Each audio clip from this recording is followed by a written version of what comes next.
پاکستان کے مستقبل کے بارے میں کہہ رہے ہیں غزوہ ہند کا بھی کوئی تذکرہ ملتا ہے. دیکھیں غزوہ ہند کے بارے میں حدیث ہے کہ نبی صلی اللہ علیہ وسلم نے فرمایا عصابتان من امتی احرزہم اللہ من النار, میری امت کے دو گروہ ایسے ہیں جن کو اللہ جہنم کی آگ سے بچائے گا. عصابۃ تغزو الہند وعصابۃ تکون مع عیسی ابن مریم, ایک وہ جماعت جو ہندوستان پہ حملہ کرے گی اور ایک وہ جماعت جو حضرت عیسیٰ کے ساتھ مل کے لڑائی کرے گی. اس سے بھی پتہ چلتا ہے حضرت عیسیٰ نے آنا ہے, اور غامدی صاحب جو کہتے ہیں کہ نہیں آنا, ان کا نظریہ غلط ہے. ٹھیک ہے. اب جو ہندوستان کا جس کا حدیث میں تذکرہ آتا ہے وہ اس میں پاکستان بھی داخل ہے, کیونکہ نبی صلی اللہ علیہ وسلم کے دور میں جو ہندوستان تھا وہ کیا تھا؟ پاکستان میں. تو جو پہلا فریق جس نے ہندوستان پہ حملہ کیا محمد ابن قاسم تھا, جس نے جو ہندوستان میں سندھ کے راستے سے آیا اور پورے ہندوستان میں اسلام پھیلانے کا ذکر, اس نے اسلام پھیلانے کا ذریعہ, وہ تو 100% اس حدیث میں داخل ہیں, کیونکہ وہ لوگ تھے جنہوں نے ہند پہ حملہ کیا تھا, جس میں پاکستان بھی تھا, کہ پاکستان پہ بھی اٹیک کیا تھا انہوں نے. اس وقت جو تھے نا یعنی سب یہاں ہندو اور وہ دوسرے مذاہب رہا کرتے تھے, تو وہ اٹیک کر کے آئے اور اس کے ساتھ مجاہدین آئے اور پورے ہندوستان پہ آہستہ آہستہ ان کی اولادیں قابض ہو گئی. اس کے بعد جتنے اٹیک ہو رہے ہیں وہ اس حدیث میں داخل ہیں یا نہیں ہیں, اس کے بارے میں حدیث خاموش ہے. اب علماء کی آراء ہیں, اجتہادی آراء ہیں. بعض علماء کہتے ہیں نہیں, جب بھی ہندوستان پر حملہ ہوگا تو وہ اس میں داخل ہے, بعض کہتے ہیں اس میں داخل نہیں ہے. تو ہمارے پاس کوئی اس بارے میں صریح حدیث موجود نہیں ہے. اور ویسے پاکستان کا فیوچر میں ہندوستان پہ اٹیک کا کوئی پروگرام ہے نہیں. اب یہ وہ دور نہیں ہے کہ ملک پر اتنے آرام سے اٹیک کر لیں. دونوں ایٹمی طاقت ہیں, ایٹم بم کھیلنا, انڈوں سے کھیل سکتے ہو, تم مجھے انڈا مارو میں تمہیں انڈا مارتا ہوں. برسات میں کھیلتے ہیں نا ٹماٹروں سے کھیلتے, تم مجھے ٹماٹر مار. اب یہ نہیں ہوتا کہ تم مجھے ایٹم بم مارو اور میں تجھے اٹھا کے بم ماروں. دونوں ایٹمی طاقت ہیں, دونوں یہ غلطی کبھی بھی نہیں کرتے. اب جو جنگ ہوتی ہے وہ سرد جنگ ہوتی ہے, معاشی لحاظ سے اندر کھوکھلا کر دو, اندر تحریکیں کھڑی کرو کہ یہ ٹوٹ جائیں. تو اب ہندوستان پر پاکستان حملہ کر کے ہندوستان پہ قبضہ کر لے, ایسا نہیں ہو سکتا. اسباب کی دنیا میں یہ نہ پاکستان کرے گا اور نہ انڈیا ایسی حماقت کرے گا کہ پاکستان پہ حملہ کرے. اب یہ ہو رہا ہے کہ ایک دوسرے کی جڑیں کھوکھلے کرنے میں. اگر انڈیا میں عقل ہوئی تو وہ پاکستان سے بنا کے رکھے گا کہ دوستی کر لو ان سے, جھک جاؤ ان کے سامنے. لیکن ان کے سیاسی حکمرانوں میں بصیرت نہیں ہے, اور جو متعصب ہندو ہیں نا ان میں بصیرت نہیں, وہ مروا رہے ہیں اپنی قوم کو, پٹوا رہے ہیں. وہ عام ہندوؤں کا بھی جنازہ نکال رہے ہیں اور مسلمانوں کو بھی مروانے کی کوشش کر رہے ہیں, پورا ہندوستان کو. تو اب پاکستان اور ہندوستان کی جو جنگ ہوگی اگر ہوئی تو اس پر ہوگی کہ کون کس ملک کو توڑنے میں کامیاب. پاکستان تو انشاءاللہ اب ٹوٹنے کی, کیونکہ جتنی بڑی بڑی کوششیں ہونی تھی ہو گئی ہیں. آپ کو پتا ہے ایک دفعہ ہمارے جو جنرل, ابھی کیا نام ہے یار, جنرل راحیل جو ہے نا, جب یہ سعودی عرب گیا تو سعودی عرب کے بادشاہ نے کہا یار ہمارے ملک میں اتنے فساد ہو رہے ہیں, یعنی ادھر سے ایک میزائل وہاں سے آ رہا ہے, ایک ادھر سے یوں آ رہا ہے میزائل, اور یہ ہو رہا ہے, آپ پریشان ہیں. تو راحیل شریف نے کہا کہ تم لوگوں نے بھی پریشانی دیکھی نہیں ہے, ایک بم وہاں پھٹ گیا, ایک وہ ہو گیا, یہ تو ہمارے بائیں ہاتھ کا کھیل ہے. ہمارے ہاں جو ہم نے پریشانیاں دیکھی ہیں, ادھر 1000 کلومیٹر پہ انڈیا اتنی بڑی پاور وہ بیٹھا ہوا ہے, ادھر پورے 1000 کلومیٹر پہ امریکہ بیٹھا ہوا ہے افغانستان میں, اور انڈیا کو بھی بٹھایا ہوا اس نے. اور پھر ادھر صوبہ سرحد میں اندر سے تحریکیں چل رہی ہیں, ادھر سندھ میں, ادھر بلوچستان میں اور ادھر کراچی میں.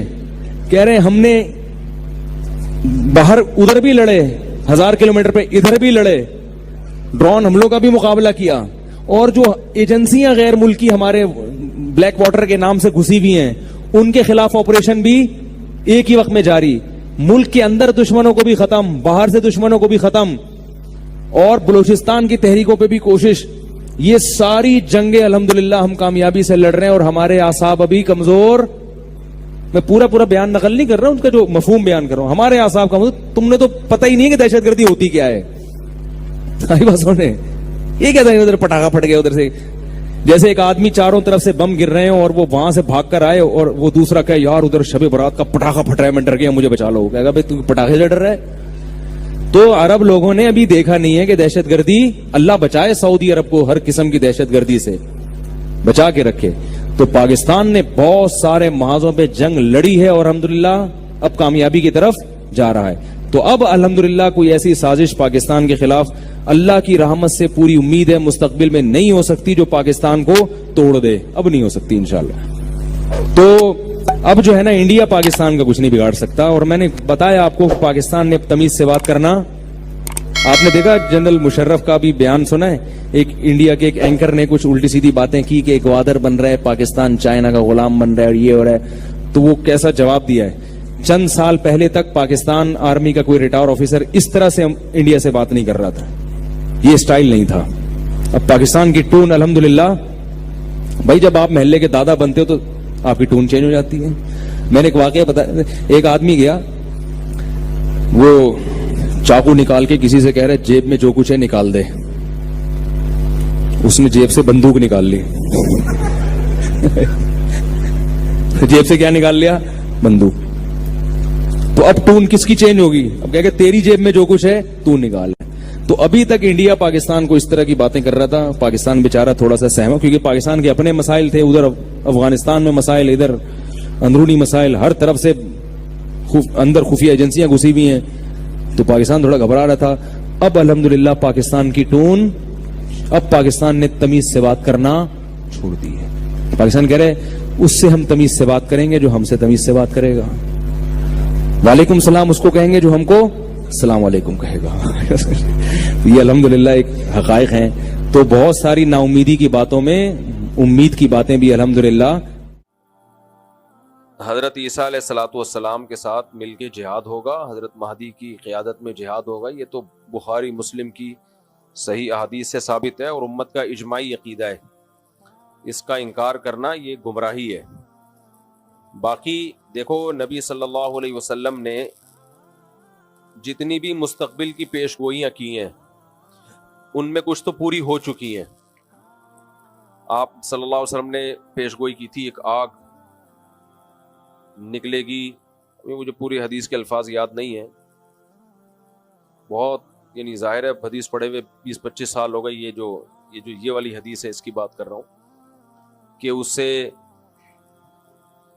اونٹوں کی گردنیں روشن ہو جائیں گی. تو علامہ نووی رحمہ اللہ نے لکھا ہے کہ یہ آگ لگ چکی ہے دنیا میں, ایک بہت بڑی آگ لگی تھی عرب میں. تو یہ نبی صلی اللہ علیہ وسلم کی پیش گوئی پوری ہو چکی ہے آج سے کئی سو سال پہلے. تو ایسے ہی نبی صلی اللہ علیہ وسلم کی جتنی بھی پیش گوئیاں ہیں کچھ پوری ہو چکی ہیں, کچھ پوری ہوں گی. لیکن نبی نے جو بھی مستقبل میں ہمیں بتایا کہ ہوگا اس میں ہمارا ایمان ہے ہوگا. لیکن ہم نے جو فیصلے کرنے ہیں وہ ان پیشگوئیوں کی بیس پہ نہیں کرنے ہیں. ہم نے موجودہ حالات کو سامنے رکھ کے فیصلہ کرنا ہے کہ ہمیں کیا کرنا چاہیے اور کیا نہیں کرنا چاہیے.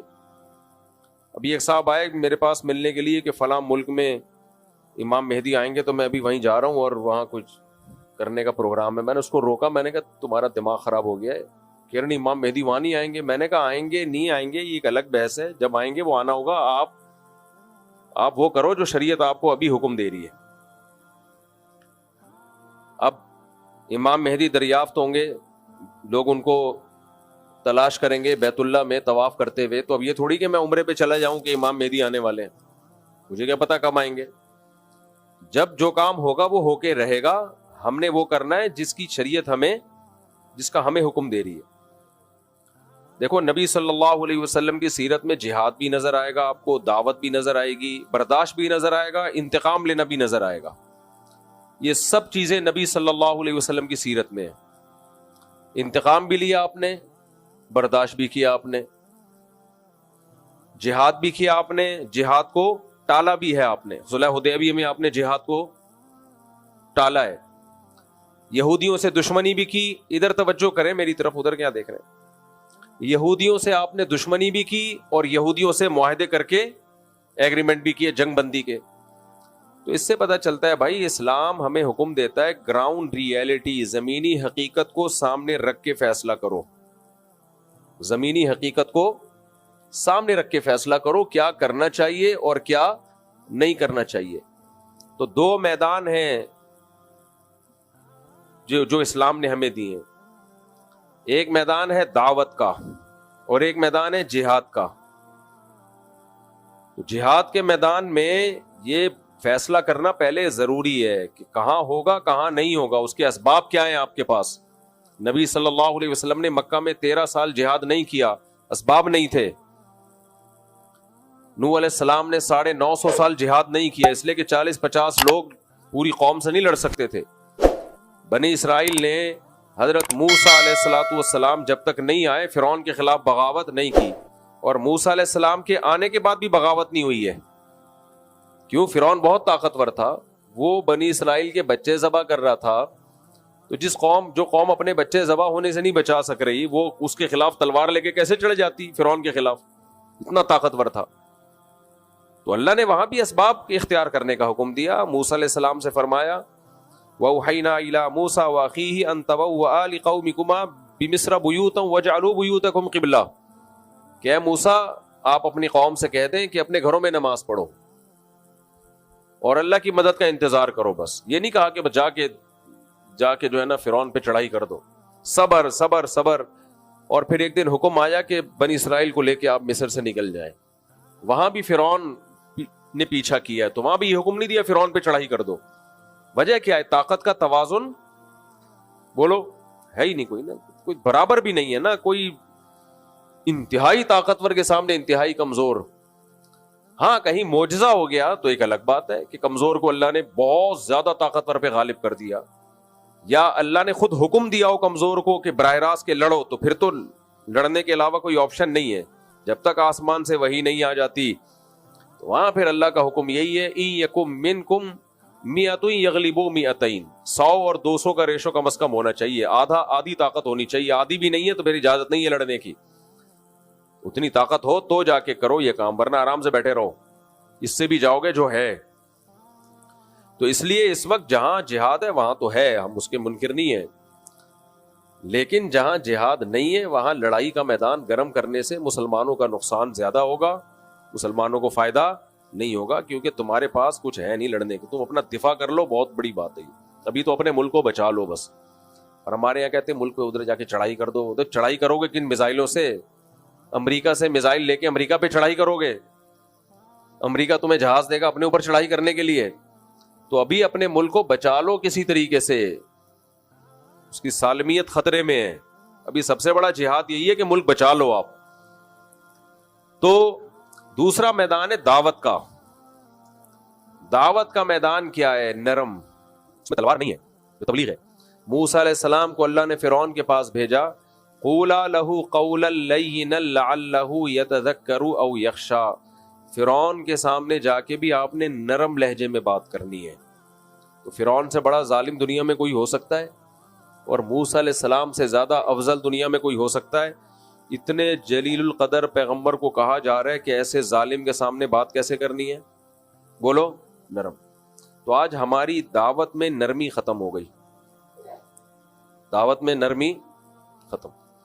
جو جہاد کی جو میدان میں کرنے کی چیزیں تھیں وہ دعوت کے میدان میں ہو رہی ہیں، اس کو وہ بھی کافر ہے، وہ بے پردہ عورتیں۔ اب بے پردہ عورتوں میں بیان ہو رہا ہے تو یہ تھوڑی بیان ہوگا کہ تم سب جہنم میں جاؤ گے، سے وہ پردہ تھوڑی کر لیں گی۔ وہاں تو ادعو الی سبیل ربک بالحکمۃ والموعظۃ الحسنہ، اس کو تو حکمت سے دین کی دعوت دینی ہے، ان کو تو قریب کرنا ہے دین کی دعوت کے لیے۔ تو یہ بہت بڑا مسئلہ ہے۔ اب گھر میں جو شخص دیندار بن جاتا ہے وہ بدتمیز بہت ہو جاتا ہے۔ گھر میں جو بھائی نمازی پرہیزگار ہوگا وہ کیا ہوگا؟ بدتمیز۔ تو ماں باپ کہتے ہیں باقی سارے نارمل ہیں، یہ کچھ عجیب سی چیز آ گئی ہے مارکیٹ میں۔ اس لیے ہمارے حضرت فرمایا کرتے تھے کہ گھر میں جو دیندار بنتا ہے نا، نماز پڑھتا ہے، اس کو اپنے اخلاق بہت زیادہ اچھے کرنے پڑیں گے، بہت زیادہ اپنے اخلاق کو پہ محنت کرنی پڑے گی اس کو۔ تو دیندار لوگوں کو چاہیے بہت زیادہ احتیاط برتیں، وہ اس سے اللہ ان کے درجات بلند کرے گا۔ بات بہت لمبی ہو گئی، تو خلاصہ کلام کا یہ نکلا کہ بھائی جب امام مہدی آئیں گے جہاد ہوگا، عیسیٰ علیہ السلام آئیں گے جہاد ہوگا۔ ابھی آپ جو زمینی حقیقت کو دیکھ کے جو کرنا ہے آپ وہ کرو۔ لوگ کہتے ہیں میں امام مہدی کا لشکر تیار کر رہا ہوں، بالکل بھی آپ کو اس کی ضرورت بولو نہیں ہے۔ کائنڈلی آپ یہ کام نہ کریں۔ کہتے ہیں میں عیسیٰ علیہ السلام کے لیے ایک لشکر تیار کروں، رہنے دو بس، آپ وہ لشکر کہیں اور جا کے پھٹے گا، سب کو خراب کرے گا وہ لشکر، سمجھتے ہو؟ بہت لوگ آئے ہیں، بہت تحریکیں اٹھی ہیں، ہم عیسیٰ علیہ السلام کے لیے لشکر تیار کر رہے ہیں، اور پھر یہ ہمارا یہ لشکر یہاں سے اٹھے گا، ہوتے ہوتے شام میں جا کے حضرت عیسیٰ سے مل جائے گا۔ وہ انڈا موڑ پہ ہی ختم ہو گیا آگے۔ تو جو ابواب الفتن ہے نا، نبی سے جو فتن کے ابواب ہیں، وہ ہمارے ہمیں بتانے کے لیے کہ ایسا ہوگا. بس کرنا کیا ہے؟ کرنا وہ ہے جو آج سمجھ میں آ رہا ہے آپ کو. ایک صاحب مجھے کہنے لگے کہ میں نے کہا کہ اتنی عورتیں بیوہ اور طلاق یافتہ عورتوں کی تعداد بھی بڑھ رہی ہے, ان کا گروتھ ریشو بھی بڑھ رہا ہے, اور مردوں میں موت بھی بڑھ رہی ہے مردوں میں. تو انہوں نے کہا دیکھیں تو قیامت کے قریب تو 50 عورتیں اور ایک مرد ہوگا, تو 4 شادیاں بھی کافی نہیں ہوں گی. حدیث میں آتا ہے قیامت میں عورتیں اتنی زیادہ ہوں گی, 40, ایک روایت میں آتا ہے 40 عورتوں کے مقابلے میں ایک مرد ہوگا. اب یا تو وہ ایٹم بم سے مرد مر چکے ہوں گے یا کیا ہوگا, یہ اللہ ہی بہتر جانتا ہے, لیکن ایسا ہوگا. حدیث میں آتا ہے 40 مرد اور ایک عورت, یہ ریشو ہوگا. تو اب میں کہوں کہ جی چونکہ قیامت میں ایسا ہوگا تو پھر تو اب ایک مرد 4 شادیاں بھی کر لے تو عورتیں پوری نہیں ہوں گی, تو کوئی فائدہ ہی نہیں ہے 4 شادیوں کا. ایک صاحب مجھے کہہ رہے تھے فائدہ ہی نہیں ہے, اس لیے تو کیا کریں ہم, تو ایک ہی کرو بس, اب ان کو مرنے دو. اور یا کوئی مفتی آگے فتویٰ دے دے کہ قیامت کے قریب 40 عورتیں ایک مرد ہوں گے, تو اس ایک مرد کے لیے 40 عورتوں سے نکاح جائز ہے. ابھی سے ٹریننگ شروع کر دیں ہم, اس کی تیاری, حکیم لوگ دوائیں ایجاد کرنا شروع کر دیں. بھئی ایک مرد اور 40 عورتیں ہوں گی تو ایک مرد کو 40 عورتوں سے نکاح تو کرنا پڑے گا نا, تبھی تو عورتیں نمٹیں گی. تو اس لیے ہم ابھی سے تیاری شروع کر دیں, دوائیں کھانا لوگوں کو شروع کر دیں, اور فتویٰ دینا شروع کر دیں بھائی 4 سے زیادہ بھی جائز ہے. تو کہ یہ عقل مندی کا کام ہوگا؟ کوئی عقل مندی کا کام. اب اگر کوئی کہے بھائی ابھی جو ہے نا آپ لوگوں کو سمجھائیں, تیار کریں, 4 سے زیادہ شادیاں کریں کیونکہ ایک وقت آنے والا ہے کہ عورتیں اتنی ہوں گی, تو اس کا جواب کیا ہے بھائی, جب وہ وقت آئے گا تو اس وقت دیکھا جائے گا. ابھی ہم نے ابھی کے حساب سے اتنی عورتیں نہیں ہیں, ایک کے مقابلے میں 4 بھی نہیں ہیں, تو ابھی کے حساب سے جو ہے نا ہم اس پہ فتویٰ دیں گے. تو مستقبل میں جو ہوگا وہ ہوگا. تو ایسے تو حدیث میں آتا ہے کہ جب قیامت آئے گی نا تو ایک شخص بھی اللہ کا نام لینے والا نہیں ہوگا. اب ہم کہیں چونکہ سب خراب ہو ہی جائیں گے تو لوگوں کی اصلاح کی ضرورت کیا ہے؟ تو بھائی ہم نے تو ابھی اصلاح کرنی ہے, لوگوں کو جہنم سے بچانا ہے. جو ہونا ہوگا وہ جب ہونا ہوگا وہ ہو جائے گا. ہم نے ابھی کو دیکھ کے چلنا ہے کہ ابھی کیا ہوگا.